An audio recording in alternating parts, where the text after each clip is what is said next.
Boa noite. Então, vamos lá, por favor, Maria Antônia, a leitura da mensagem. Ah, Mensagem de ambientação. Suba mais alto. Não lhe fira a calúnia. Viva de modo que ninguém possa acreditar no caluniador.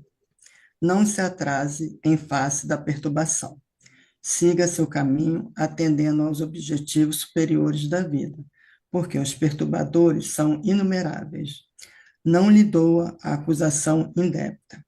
Você pode realizar muitos planos valiosos, em contraposição aos acusadores gratuitos. Não se incomode pela desconfiança descabida. Em qualquer lugar você pode empregar a boa consciência no serviço honesto. Não desanime em razão da crítica. Se a censura é serviço cabível a qualquer um, a realização elevada é obra de poucos. Não se aborreça em virtude de pareceres desfavoráveis, se você permanece consagrado ao bem. A aprovação da própria consciência prepondera acima de qualquer opinião, por mais respeitável. O que eu, pude entender que fui ler agora aqui é que, assim, se você tem a consciência tranquila, se você está praticando o bem, se você está tentando, está no caminho do bem, da caridade, tudo, para você não, assim, se você tem a consciência tranquila, para você não dar ouvidos a críticas, a insinuações, acusações, porque senão, se você só ficar vendo, isso até é bom para mim, coisa e tudo, você fica paralisado, né? Que as pessoas, fica paralisado e não realiza nada que você tenha. Se você tem consciência do que você está no caminho certo, do que você está fazendo é certo, né? E tudo, como ele fala aqui. Não desanime em razão da crítica, se a censura é serviço cabível a qualquer um. A realização elevada é obra de poucos. Porque realmente criticar, né, a gente encontra muito, né, que critique tudo. Mas poucos são, como diz o outro, que vai colocar, né, vamos dizer assim, a mão na massa. Então, para a gente não ficar desanimado, não achar, né, levando muito em consideração as críticas, é, as censuras e tudo, se realmente eu estiver com a minha consciência do que o que eu estou fazendo é o certo, é o bem, para mim e para o meu próximo. Foi a lição que eu tirei Ok. de. Obrigado, Maria Antônia. Vamos à nossa prece, por favor. Então, vamos lá. Unir nossos pensamentos agora.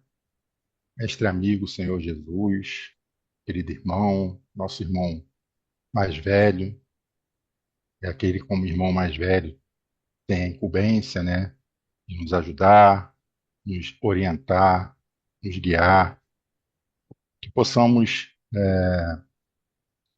ser ajudados durante o estudo, cada um com suas necessidades, que sabemos bem, que é uma coisa íntima de cada um, possamos aprender, e isso também vai nos trazer ajuda a passarmos pelas questões dessa nossa experiência carnal. Possamos ser abençoados com a sua equipe benfeitora de espíritos, estarão juntos de nós, com certeza, abençoando a cada um. Que assim seja, Senhor. Obrigado, Márcio. Obrigado, Maria Antônia. Só lembrando, né, Letícia, que está chegando agora, esse nossos encontros, eles são gravados e são publicados no YouTube, tá bom? Então, caso alguém tenha alguma dificuldade ou não queira, né, que a sua imagem apareça, basta deixar fechado o seu vídeo, tá bom? Só para que a gente possa aí atender à Lei Geral de Proteção de Dados. Isso não precisa ser divulgado, tá bom? E direito de imagem, né? Pois é, direito de imagem, tem que ser autorizado. Ah, Então, vamos lá, pessoal. Carlão, vamos lá, vamos retomar no item 46 da Gênese, no capítulo 1. Boa noite, pessoal. 46. Só um minuto, Jesus. Carlão. Letícia, Opa, você tem o livro? Abre seu áudio, por favor. Abre seu áudio.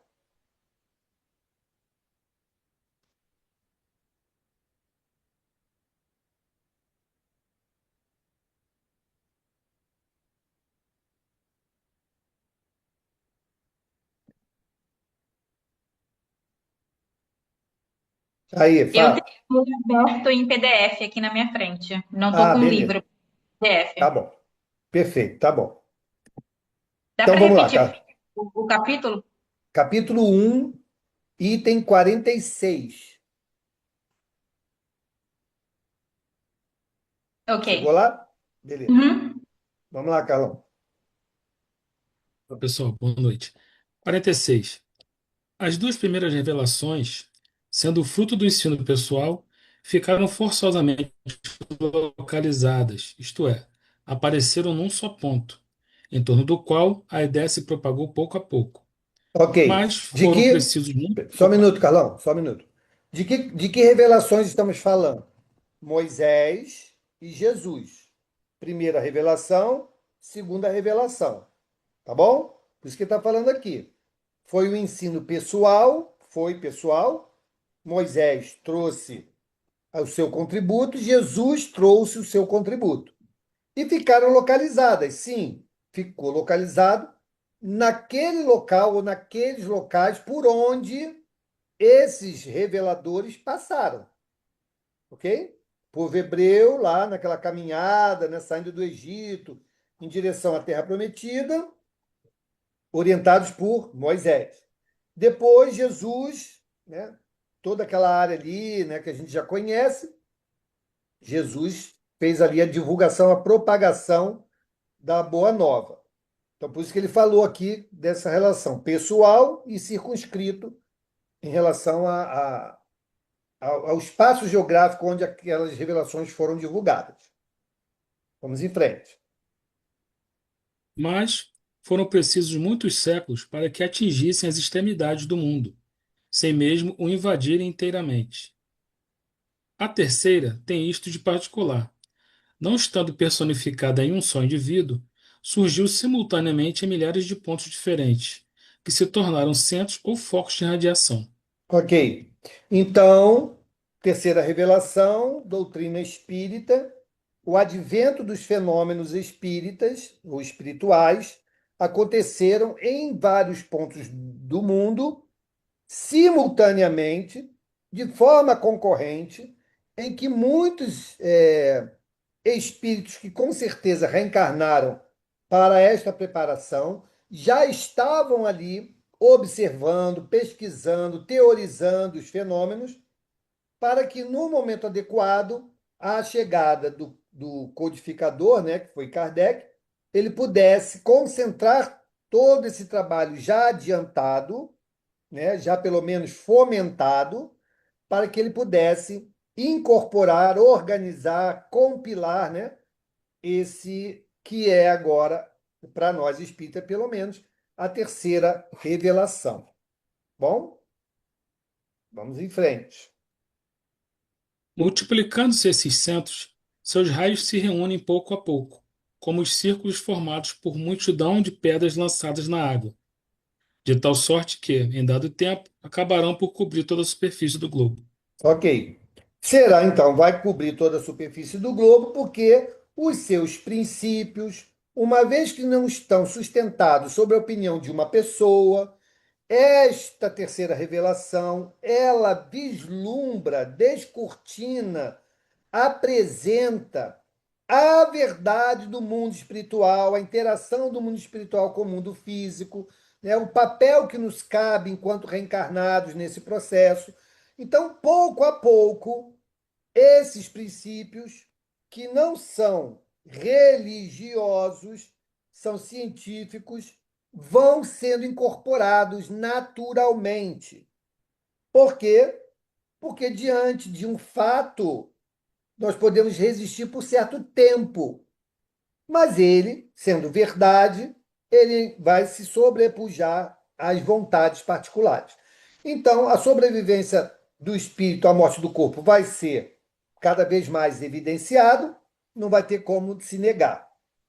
A interação do mundo espiritual com o mundo físico também não vai ter como se negar. E assim nós vamos pegando os postulados, né? A reencarnação cada vez vai se tornar mais evidente. Então, esses princípios, né, de sustentação basilares, fundamentais da doutrina espírita, elas vão acabar sendo compreendidas, aceitas e propagadas no nosso mundo como um todo. Então, por isso que ele fala aqui que vai cobrir toda a superfície do globo. Tá bom? Vamos Paulo, adiante. tem uma pergunta do Pedro aí no chat. Ah, tá legal. Deixa eu ver aqui. E outras religiões consideram revelações Moisés e Jesus? Então, dentro das religiões, né, que enxergam, entendem e buscam o Velho e o Novo Testamento, sim, talvez não como reveladores, mas como profetas, como, né, missionários, mas reconhece esses dois momentos, né, dessa proposta que foi o Velho Testamento e o Novo Testamento. Então, as religiões, existem aquelas que até hoje não reconhecem Jesus como sendo Messias. Ele é mais um profeta, né? Então, a era cristã para eles nem chegou, ok? Então, cada um dentro do seu quadrado, né, como a gente fala, vai, vai considerando aquelas informações, aqueles postulados que eles assumem como verdade, o que não é problema para nós. Okay? O que os outros irmãos acham, consideram, valorizam, está dentro do escopo de cada um. Nós é que temos que fazer a nossa consideração, né? Estabelecer as nossas fronteiras e seguirmos em frente. Beleza? Vamos lá. Em uma das causas da rápida propagação da doutrina, perdão, essa uma das causas da rápida propagação da doutrina.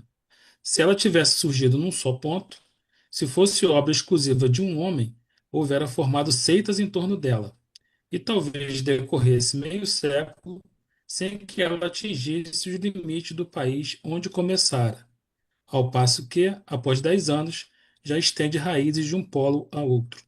Ok. Isso é uma verdade. Por quê?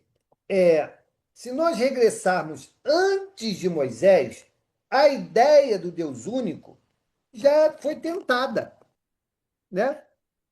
Então lá o faraó, né, o Akenaton, ele já tinha levado essa ideia, né, do Deus único, né? Ele tinha extinto todos aqueles deuses lá do Egito e só um, era o Sol, né, era o Deus único. Mas não colou. Não colou, por quê? Porque foi circunscrito, era a ideia de uma pessoa só, foi contrária a muitas coisas que já haviam sido sendo sedimentadas de muito tempo. E tão logo ele morreu, o filho dele mesmo, que assumiu, já voltou com toda aquela teoria de múltiplos deuses, né? Então, de fato, se os fenômenos não tivessem ocorrido como ocorreram, se Kardec, de uma hora para outra, tivesse levantado sozinho essa teoria, muito provavelmente nós não teríamos doutrina espírita hoje. Então, a estratégia que foi utilizada foi perfeita. E Jesus já havia dito: eu pedirei ao Pai que vos envie outro consolador, né, que fique com vocês para todo sempre, que ficará com vocês para todo sempre. Então, se vai ficar para todo sempre, é porque não pode ser uma pessoa, né? Então, a estratégia de Jesus já estava estabelecida quando ele anunciou, né, que enviaria o outro consolador. Tudo bem? Vamos lá. 47. Esta circunstância inaudita na história das doutrinas, e da força excepcional e irresistível poder de ação. De fato, se a perseguirem num ponto, em determinado país, será materialmente impossível que a persigam em toda parte e em todos os países. Em contraposição, há um lugar onde embaraçem a marcha. Haverá 1000 outros em que florescerá. Ainda mais, se a ferirem no indivíduo, não poderão feri-la nos espíritos, que são a fonte de onde ela promana. Ok. Então, tá aí, né? Kardec está elucidando, de novo, fortalecendo essa estratégia. Como a doutrina espírita não tem um dono, não tem um idealizador, ou seja, ela é a revelação dos espíritos. Mesmo que Kardec fosse, né, impedido lá na época da elaboração, outros iriam retomar a tarefa. Porque aquilo não era ideia de Kardec. Kardec estava observando, catalogando, classificando e organizando. Ok? Então, outros, com certeza, estariam ali presentes para que a obra não fenecesse, né? Então, de novo, estratégia perfeita. Ele está aqui só ratificando isso.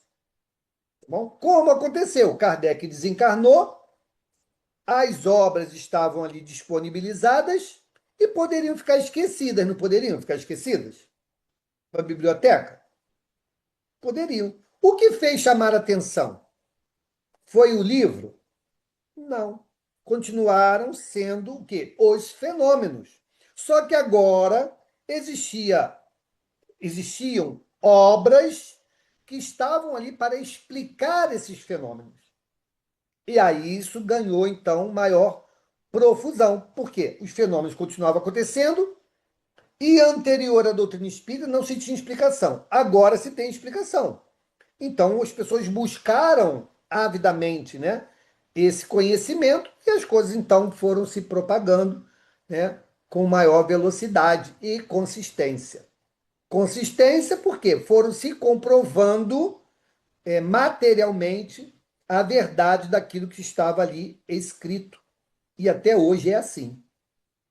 Tá? Por que que muitos irmãos de outros pensamentos religiosos, né, de outras filosofias, acabam, não digo se tornando espíritas, mas aceitando os conceitos que o espiritismo traz? Pela lógica, né, pela racionalidade que ele nos traz e, para aqueles que abrem mais um pouquinho a mente, a confirmação, a comprovação dessa interação dos espíritos para com os encarnados. Tudo bem? Vamos adiante. Ora, como os espíritos estão em toda parte e existirão sempre, se por um acaso impossível conseguisse sufocá-la em todo o globo, ela reapareceria pouco tempo depois, porque repousa sobre um fato que está na natureza, e não se podem suprimir as leis da natureza. Eis aí o de que se deve persuadir aqueles que sonham com o aniquilamento do espiritismo. Revista Espírita, fevereiro de 1865, página 38, Perpetuidade do Espiritismo. Ok. Então tá aí, né? Muitas pessoas, hoje existe um movimento mundial com o intuito de sufocar ou apagar a imagem do Cristo, né? E é algo que dificilmente vai ser conseguido também, né? E o Espiritismo, existe também um movimento para sua descaracterização. Esse é um movimento que nós podemos atrapalhar e muito, se formos aceitando essa proposta, nessa falsa ideia de atualização de Kardec, como eles falam, né? Mas, na verdade, não é de Kardec, é da doutrina espírita. Porque Kardec foi apenas uma personalidade, um CPF, e ele deixou uma obra, né, compilada que é a doutrina espírita. Então, o ataque não é a Kardec, o ataque é a doutrina espírita. Então, por isso que nós temos muita preocupação aqui, cada vez mais daqui para frente, com as traduções, com as edições que vão surgindo. Porque existe, sim, uma intenção, né, de mexer em algumas coisas, conceitos principalmente, para justificar ou apoiar ideologias nascentes, né? Então nós temos que ter muita atenção, muito cuidado, da onde nós estamos buscando informação, para que a gente não embarque nessa canoa furada. Diga, Carlão. Mauro, era praticamente quase isso que por aí que você falou que eu busquei esse texto aí da perpetuidade do Espiritismo. E lá ele fala, posso ler um pedacinho só que ele fala, que acho Pode, que o lá da que Revista causa Espírita, né? confusão o que causa confusão e talvez apoie esses irmãos aí que pensam dessa maneira, né? Ele fala lá, mas dirão, ao lado dos fatos tende uma teoria, uma doutrina. Quem vos diz que essa teoria não sofrerá variações, que daqui a alguns anos a de hoje será a mesma?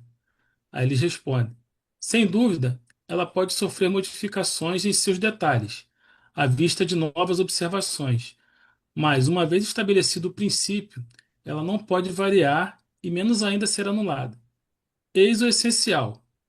Desde Copérnico e Galileu, tem-se calculado melhor o movimento da Terra e dos astros, mas o fato do movimento ficou sendo o princípio.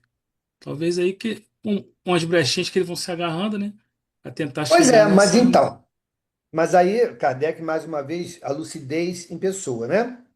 Ele traz o exemplo do movimento da Terra sobre o Sol. Então, as pessoas, como ele falou, pode calcular distância, velocidade, não sei o quê, mas jamais vão conseguir alterar esse fato de que a Terra gira em torno do Sol, de que a Terra gira em torno do seu próprio eixo. Isso jamais vão conseguir alterar, ok? A mesma ideia se aplica à doutrina espírita. Então vamos trazer um exemplo. Cada vez mais a ciência pode entender e explicar o fluido, por exemplo. Nós vamos cada vez mais mergulhar nisso, a ciência cada vez mais vai se aproximar e ser capaz de explicar isso. Tá bom? Mas em nada vai mudar que esse mesmo fluido que a ciência vai conseguir detalhar mais não seja o instrumento em que os espíritos se utilizam para a manipulação da matéria. É o princípio. Cada vez mais a ciência vai chegar ao ponto de entender que a consciência nascente ela traz um histórico de experiências vividas em outras experiências, mesmo que ela não considere a reencarnação. Ok? Isso em nada vai modificar a proposta da reencarnação, porque é o princípio. Então, é mais ou menos isso que Kardec está falando aqui, trazendo o exemplo da Terra em relação ao Sol. Então, os princípios revelados pela doutrina espírita continuarão, porque se eu mexer no princípio, muda o contexto. Aí sim. E aí eu tenho que forçosamente trazer uma outra teoria mais lógica, ainda mais apoiada em alguma coisa que possa demover a anterior. E isso dificilmente vai acontecer. Por quê? Porque o que foi revelado é o que é verdade vivido pela espiritualidade. Então, o princípio dificilmente vai ser modificado. Mas, em relação à doutrina espírita, o que querem fazer é mudar de fato alguns pontos do princípio. Aí vai ficar realmente muito difícil, né? Vamos avançar. 48. Entretanto, disseminados os centros, poderiam ainda permanecer por muito tempo isolados uns dos outros, confinados como estão alguns países longínquos. Faltava entre eles uma ligação que os pusesse em comunhão de ideias com seus irmãos de crença, informando-os do que se fazia algures. Esse traço de união, que na antiguidade teria faltado ao espiritismo, hoje existe nas publicações que vão de toda parte, condensando sob uma forma única, concisa e metódica o ensino dado universalmente às formas múltiplas e nas diversas línguas. Na Ok, minha edição aqui, bom, tem uma nota da editora, aqui na minha. tá, só um Depois minuto. eu. Tá. Então, ele está dizendo aqui, né? aquilo que hoje os meios nos favorecem. Hoje nós estamos aqui, cada uma pessoa num lugar diferente, em estados diferentes, e às vezes até em países diferentes. E ao mesmo tempo estamos, né, construindo um entendimento comum diante de um conhecimento compartilhado. A época de Kardec só era possível pelo livro. Não tinha outro meio, né? Era o livro ali que era possível alcançar um número maior de pessoas, com a dificuldade das pessoas que não tinham capacidade de ler. Então, era um pouco mais difícil. Hoje, nós temos a facilidade dos instrumentos à nossa disposição, que faz com que isso se propague ainda mais rapidamente. Então, ele está nos chamando a atenção em relação a isso. E essa proposta de união é o que o movimento espírita tenta fazer. Ou seja, uma coisa é doutrina espírita, outra coisa é movimento espírita. Então, o movimento espírita precisa entender e buscar essa união que está aqui descrita. Não é uniformidade, é união. Não é que toda casa tem que fazer ipsis literis igual. Não. Cada uma tem um propósito, cada um tem um modelo. Porém, o objetivo final tem que ser comum. Ou seja, divulgação da doutrina espírita, um laboratório para ajudar as pessoas a encontrarem um caminho para serem pessoas de bem, o homem de bem, né? Então, é o papel da casa espírita, né? É o laboratório da caridade, é o laboratório de uma série de coisas, mas que tem como propósito fundamental a divulgação da doutrina espírita. Precisamos convergir para isso. Precisamos, entre as casas, e aqui a gente tem muitas pessoas que têm suas casas espíritas, que as casas espíritas se unifiquem, se aproximem, se ombreiem com o intuito de fortalecimento do movimento espírita. Porque se nós não buscarmos esta união e não uniformidade, o movimento espírita facilmente, olha o que eu estou dizendo, facilmente pode se desmantelar. Por quê? Porque o movimento espírita é feito por pessoas. E nós, enquanto pessoas, somos frágeis. Ok? Então, nós precisamos, sim, de entender que, se espírita sou, eu tenho que colaborar, contribuir para o fortalecimento do movimento espírita, para que ele possa se expandir. Se nós ficarmos com aquela visão egoísta de olhar só para a nossa casa, minha casa é feliz, ai que maravilha, todo mundo, a vida é cor-de-rosa, não vamos fazer adequadamente esse trabalho. É uma visão egoísta. Eu falo isso de cadeira. Marcinho está aqui, que não me deixa mentir sozinho. Eu, por muitos e muitos anos, por décadas, eu julgava que a minha relação com o espiritismo era só aquilo que eu vivia dentro da minha casa espírita, a minha casa de origem. Eu não participava do movimento espírita. Não tinha Comerge, não tinha palestra em lugar nenhum. Nós nos satisfazíamos pelas atividades que desenvolvíamos em nossa casa espírita. Quando eu saí, que eu vi que existia todo um mundo, né, toda uma oportunidade e que precisávamos colaborar para isso. Então, as casas que se isolam não estão contribuindo para o movimento espírita. Porque pode até fazer um excelente trabalho, mas não está contribuindo para o fortalecimento do movimento espírita. Ok? Então, isso é muito importante nós entendermos. Mauro, me permita aqui uma parte a respeito disso. Pois Achei não. interessante. Esse tema é tão interessante que foi objeto de preocupação do Dr. Bezerra de Menezes. Uhum. Ele foi presidente da Federação Espírita exatamente para unir o movimento espírita, os cientistas, os científicos e os religiosos, que eram correntes diferentes, que pensavam diferente, que via a doutrina de maneira diferente. E o Bezerra, junto com outros companheiros, naturalmente, a intimidade, que falta de juízo, né? O Bezerra, né? O doutor Bezerra, né? O espírito doutor Bezerra de Menezes, com todos, o Bittencourt Sampaio e tantos outros trabalhadores do bem, se uniram para, Leopoldo Machado, especialmente, também trabalhou muito para isso, para unir, para fazer essa união. Unir sempre. Unidos, diz eles, seremos mais fortes. Então, isso é muito importante que tenhamos esse cuidado em manter vivo o movimento espírita dentro dos princípios codificados por Kardec. Porque isso não é um trabalho nosso somente, é um trabalho dos espíritos também. Márcio, E acho que é isso aí também, Mauro, que ocasionou esse problema que a gente vive hoje, né? Que é o envelhecimento das casas espíritas sem jovens, por essa questão de se isolar muito. Porque eu entendo que assim, a gente passou por um exemplo, né? Pela casa que a gente conviveu, mas outras casas também faziam da mesma forma, né? Era cada um no seu cantinho.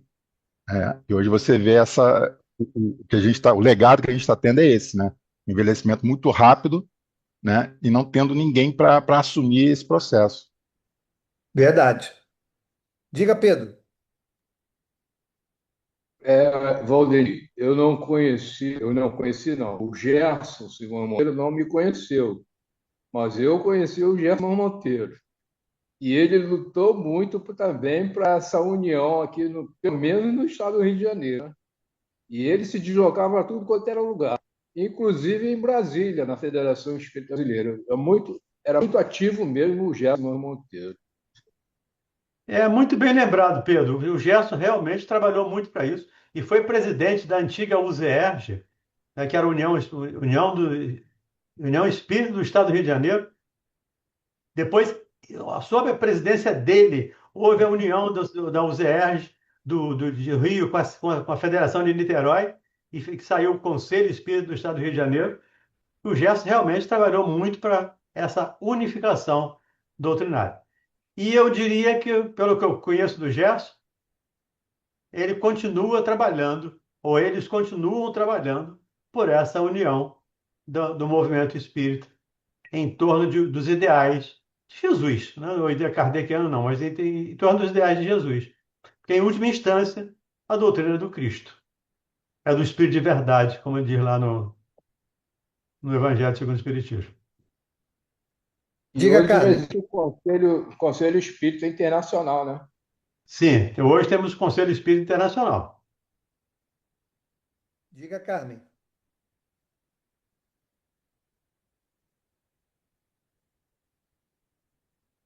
Oi, eu acabei escrevendo no chat. Dá para você ler, por favor?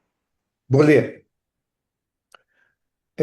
Como uma casa espírita contribui para o movimento? Então, ela contribui de várias maneiras. Uma, se filiando ao movimento organizado, né, nas suas federativas. No caso do Rio de Janeiro, o CERJ.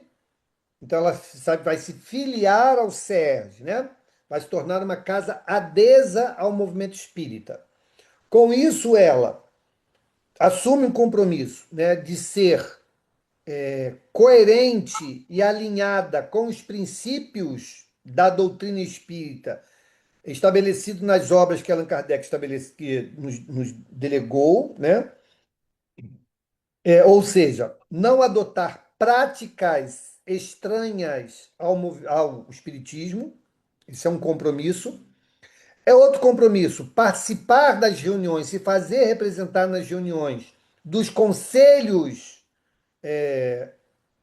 desse movimento organizado, que são os conselhos espíritas de unificação, o famoso seu, de participar das reuniões e assembleias que o CERJ estabelece, né? Então, são esses os compromissos que as casas espíritas têm com o movimento espírita. Esse tem que ser o compromisso. Entendi. E assim, uma casa que é como você estava falando, né? Que se isola. Eu nunca vi isso como uma coisa boa. nunca vi. E minha casa, a casa que eu frequentava, era assim, apesar de o presidente ter, assim, alinhamento com a doutrina, não deixar que outra prática nada entrasse, mas eu não gosto, não gostava disso, que não se unia com ninguém, não ia ninguém lá, né, era só, e continua sendo assim. Então, eu não gostava disso, né, isso, eu acho que isso não é bom. Então, tá bom, obrigado pela sua resposta. Obrigado. Nada. Isso é muito ruim, porque acaba se tornando não uma casa espírita, mas a casa do espírita fulano de tal.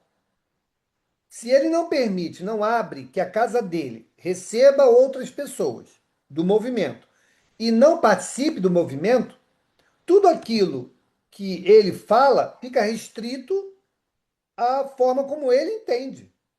Isso é muito ruim, ok? De novo, não está atendendo ao primeiro princípio da universalidade. Ou seja, ele se isola, as ideias dele são aquelas que vão prevalecer e não significa que sejam as certas. Já vimos vários e vários irmãos que, infelizmente, erraram muito, né, na condução de casas espíritas com resultados extremamente danosos, né? Então, não é bom mesmo, não contribui em nada. Diga, Valdemir. Só para lembrar que você falou uma coisa interessante. É adesão, não é subordinação. As casas Uhum. espíritas estão subordinadas à federação, não estão subordinadas aos ERs, ao CERs. Elas são adesas, elas são unidas a essas entidades. Porque senão dá a ideia de papado, de Vaticano. E não é essa a ideia. A federação não fala pelo espiritismo. Quem fala pelo espiritismo são os espíritos. A federação fala pelo movimento espírita, ou pelo menos tenta organizar o movimento espírita. Então, só para a gente ter essa ideia de que muitas pessoas têm medo dessa subordinação. Falta de conhecimento. Porque não é subordinação, é adesão, é estar junto. Perfeito. Vamos em frente? Mauro, Mauro, Oi. isso que a Carmen falou, nessa última, né, das casas espíritas se isolar, acontece muito. Por isso estão falando esse movimento e tudo, como ela falou aí. E tem hora, assim, que acontece muito, pelo menos aqui né, na área aqui, acontece muito, e assim, aí você fica naquela, como fazer, mas você não tem, que a pessoa, né, não quer mudar, não quer participar, não quer nada. E você fica assim, meio, como você vai tomar a frente disso tudo? Porque acontece muito, não é pouco, não. É Você vai fazer fazendo pressão. Ué, a casa espírita, gente, olha só, nós somos voluntários, não somos? Todos nós somos voluntários. Então, não existe ali nenhuma obrigatoriedade de você aceitar a condução daquele que está ali à frente da casa. E existem instrumentos para isso. Provoca-se uma assembleia, né? E a assembleia é soberana, leva o assunto, ou então chega para a diretoria e leva o assunto, né? Faça com que a casa, se for adesa, ela participe do movimento. Ah, mas o presidente não quer? Ok, vai ao seu, leva o problema ao seu, leva o problema ao SERJ, e o SERJ, uma vez que a casa é adesa, ele tem a entrada, né, para poder conversar com aquela direção e orientar. Agora, se a casa não for adesa, aí temos um problema maior, que é o caso dos dirigentes que construíram a sua casa espírita. Então, é a casa espírita do fulano de tal, né? Então, ele é dono do centro espírita. Aí é outra história, né? Muito mais difícil de se resolver. Talvez tenha-se que esperar o desencarne daquela pessoa para que outros possam assumir a direção e dar um outro direcionamento. Ou não. Como nós temos uma casa em Bom Sucesso que vai fechar, não por falta de trabalhador, mas por quê? Quem fundou a casa ainda está vivo e não passa a condução da casa para esse novo grupo.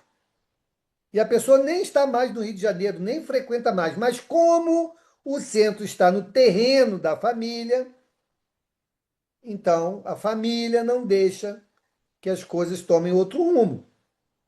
Então, infelizmente, vai fechar. É menos uma casa espírita que poderia estar, né, colaborando, vai fechar. Então é isso. São os dois caminhos que temos aí para percorrer. Vamos em frente. E as preces, né? Vamos fazer prece por esses irmãos que têm esse comportamento. Porque pode ser, e por favor, pode ser, não estou afirmando, pode ser também que haja um processo obsessivo nesse caso. Uhum. A gente conhece situações, né? Acho que eu e o Mauro aqui conhecemos, situações de efetivamente fascinação de dirigente de casa espírita que está fascinado, porque ele é o bambambam, é o que recebe as orientações lá do terceiro céu. Então, isso também é muito complicado. E aí complica mais ainda. Além do humano, ainda entra o aspecto transpessoal, o aspecto transcendente, que é mais complicado. Mas nem é esse ponto que estou te perguntando. Quando não tem assim, é como você falou que tem casa que tem trabalhadores. Nessa situação não tem. Não é nem problema assim de passar, porque você não tem para quem passar. Mas não tem por isso. Tem por isso. Porque a pessoa não deixa que outras lideranças apareçam para conduzir a casa, muitas das vezes, diferente da forma como ele idealizou. Então, as pessoas sufocam as lideranças. Então, não vai aparecer mesmo ninguém. Vai acabar com ele. Entendeu? É por Eu isso. acho que assim, poderia também, em diversos lugares, tem poucas casas. Vamos botar assim, pouca com pouco. Eu acho que também deveria ser não sei, né? Porque é meio complicado. Mas eu acho que poderia também ter meio que essa junção de casa, né? Então, isso nós já propusemos ao CERJ, né, em reuniões lá da unificação, para que levemos essa possibilidade para as instituições, né, para que elas possam não fechar, mas se ou agrupar ou se rearrumarem, né, de maneira que a atividade não termine. Mas isso é muito pessoal, Maria Antônia, muito pessoal. Muitas pessoas vão dizer assim, Mas assim, mas não é o que vou. você falou, acho que era em favor da doutrina espírita, não você, né, olhar para o lado pessoal. Tem situações que, para não fechar, teria que fazer isso. Por isso tem muita casa fechando. E vai ter mais ainda. Pelo menos, eu acho que teria que fazer isso, essa junção que você falou, que você, né, uniria numa casa. Mas, se Mas você for não é que teria, né? É uma possibilidade. assim, As casas têm uma algo. possibilidade que eu acho que assim levaria a casa a não fechar, mas às vezes prefere que a casa feche para não. Aí é complicado, não? Exato. Aqui no chat, a Sandra Fonseca botou assim: eu entrei atrasada, desculpa, sem problema, Sandra. A fiscalização dessas casas espíritas pelo CERJ? Não, fiscalização não. O que há é um apoio, uma assessoria, né? O movimento espírita ele tem uma hierarquização, né? Então tem o CERJ, que é federativa, tem os Reunir, que pega grupos de regiões do Rio de Janeiro e formam agrupamentos de casas, e tem os seus, que lida também dentro de alguns bairros, dentro do Estado, e também organiza a forma mais a miúde. Então, essa estrutura é que faz chegar as instruções do movimento do Estado às instituições. Mas as instituições precisam participar das reuniões do seu. É aí que há a falha, né? As casas não participam. Então, elas buscam adesão para ter uma legitimidade. Eu sou uma casa espírita adesa, mas não participa do movimento. Ou seja, ela se aproveita daquilo que o movimento pode oferecer, mas não faz a sua parcela de responsabilidade no movimento. E, infelizmente, isso ainda é humano, né? É o que nos atrapalha. Diga, Carmen.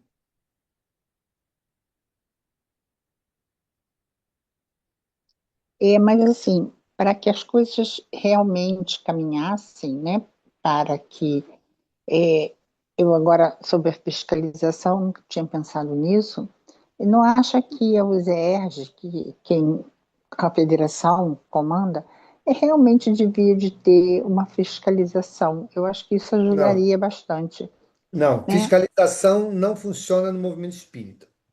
Justamente porque Não, né? quem fiscaliza pode implementar sanções.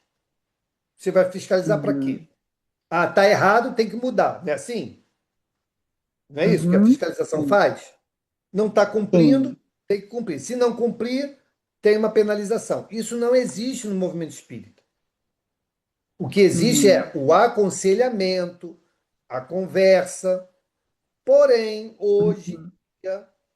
diante de muitos casos de desvirtuamento das casas espíritas, estão sendo feitos uma um recadastramento, já foi feito no início do ano, um recadastramento, para poder atualizar as casas espíritas, principalmente aquelas que ou já fecharam ou já completamente abandonaram o espiritismo, para que possa atualizar essa lista, e visitas a todas as casas espíritas, para que a gente Ah, possa sim. ter essa conversa de orientação, né, e Uhum, chamada a responsabilidade que assumiram. Mas o CR uhum, jamais vai ter uma atividade de intervenção, jamais. Nem de uhum. fiscalização, nada. Não faz isso, Entendi, tá? entendi. Tá bom. Aqui no chat, a Letícia botou assim: quais quais os meios podemos adotar para poder propagar corretamente a doutrina espírita? Estudar Kardec. Estudando as obras de Allan Kardec, nós entenderemos a doutrina espírita. E se nós fizermos a divulgação coerente com esses postulados, nós estaremos contribuindo para o movimento espírita. Entendeu? É simples assim. O difícil é porque somos nós que temos que fazer, né? Nós somos a peça complicada, né? Não é a doutrina que é complicada. Nós é que somos complicados. Queremos colocar nossa vaidade na frente. A pessoa acha que, eu sou presidente da Casa Espírita, eu sou uma pessoa extremamente responsável, suprassumo, sou o último biscoito do pacote. E não é nada disso. Não é nada disso, né? Então nós temos que ter essa responsabilidade, né? Carmen, você levantou a mão ou não baixou a mão? Ah, tá bom. É que eu não baixei, agora eu Tá bom. baixei. Beleza. Então vamos em frente. Mauro, na minha edição aqui tem nota da FEB. Pula. Não, pode ler.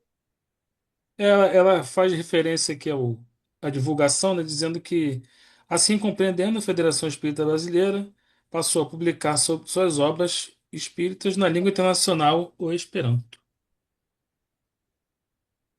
Como é que é o negócio? Sobre a 48, né? E no final deixou uma É. nota. Assim compreendendo, a Federação Espírita Brasileira passou a publicar obras espíritas na língua internacional, o Esperanto. Pois é.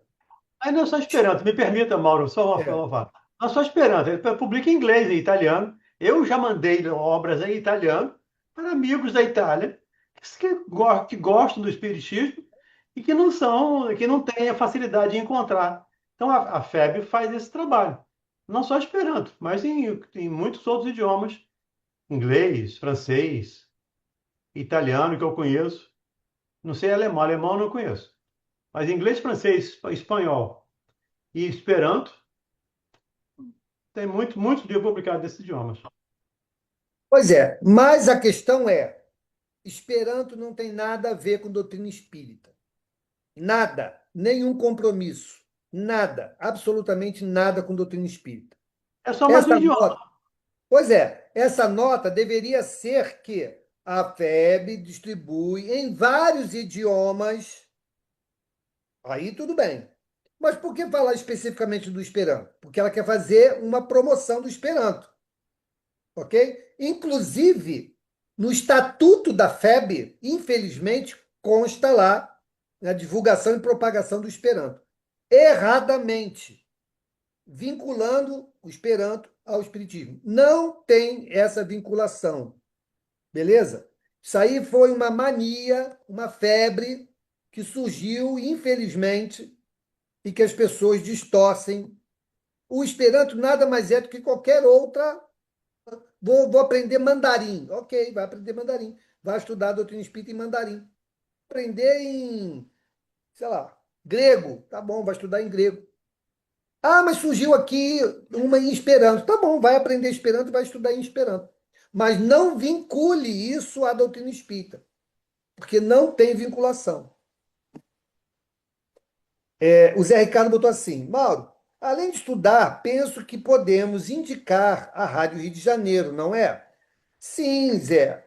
A rádio é uma propagadora, né, do Espiritismo, com certeza. Mas somente ouvir a rádio não vai te dar o conhecimento pleno da doutrina espírita. Doutrina espírita precisa ter método para estudar. E aí, Mauro, Oi. me permita, complementando a sua resposta à Letícia, que ela pergunta o que é que tem que fazer, se de estudar. Estudar principalmente em grupo. Porque se eu estudar sozinho, eu vou ficar com a minha ideia, com a minha compreensão. Aqui eu tenho a minha, tenho a do Mauro, tenho a do Carlos, tenho a da Letícia, tenho de todo mundo. Cada um coloca a sua percepção e a gente faz uma média comum. Soma tudo, divide e faz uma média desse trabalho. Porque se estudar sozinho, pode ser que eu continue me equivocando. Exatamente. Ou seja, permanecer com a proposta da universalidade do ensino. Quando você estuda em grupo, você está aplicando a universalidade do ensino, onde você abre a possibilidade de várias pessoas contribuir para aquele entendimento. Que essa é a riqueza, né? Se eu fico lá, o Valdenir falou aquilo, então eu vou pegar a ideia do Valdenir, vou guardar para mim a ideia do Valdenir. Ou vou guardar a ideia que a Letícia desenvolveu estudando um determinado assunto. Não é assim que a gente constrói esse conhecimento consistente da doutrina espírita. Quanto mais nós trocarmos experiências, né, com outras pessoas, né, outros estudiosos, estudantes, né, pesquisadores, melhor para a gente. Maior será a certeza daquilo que nós estamos compreendendo, seja de que assunto for. Vamos adiante. 49. As duas primeiras revelações só podiam resultar de um ensino direto. Como os homens não estivessem ainda bastante adiantados a fim de concorrerem para a sua elaboração, elas tinham que ser impostas pela fé, sob a autoridade da palavra do Mestre. Contudo, notam-se entre as duas bem sensível diferença, devido ao progresso dos costumes e das ideias, se bem que feitas ao mesmo povo, no mesmo meio, mas com 18 séculos de intervalo. A doutrina de Moisés é absoluta, despótica, não admite discussão e se impõe ao povo pela força. A de Jesus é essencialmente conselheira, é livremente aceita e só se impõe pela persuasão. Foi controvertida desde o tempo do seu fundador, que não desdenhava de discutir com seus adversários. Tá aí. Veja o estilo como é que foi diferente, né? Moisés impositivo, Jesus de aconselhamento. Persuasivo. Persuasivo, né? Aconselhamento. Mas em que? Em momentos planetários diferentes.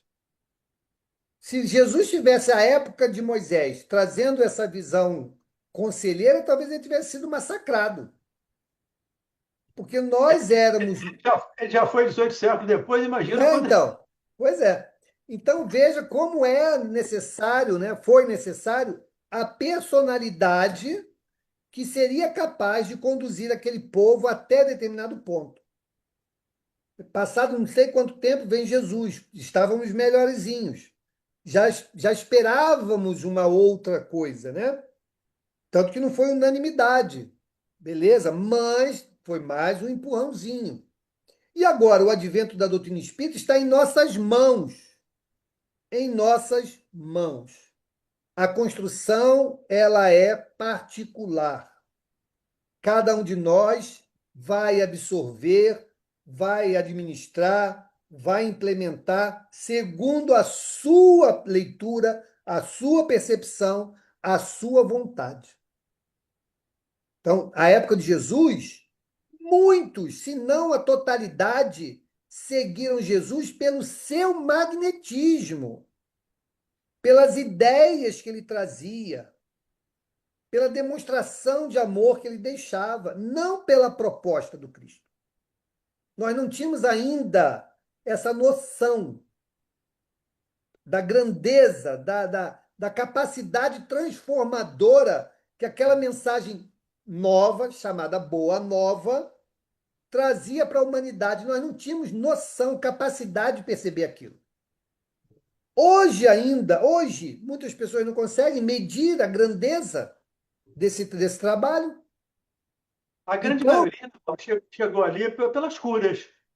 pô, A grande maioria. E não é muito diferente hoje, gente. Eu não sei se vocês viram. Eu vi esse final de semana de novo, revi o filme O Predestinado, lá do Zé Igor. Né? Tem hora que ele está lá no centro e diz: o tratamento é bom, mas o passe é muito importante. Então, logo mais, à noite, todo mundo aqui para assistir a palestra e tomar o passe. Alguém ficou?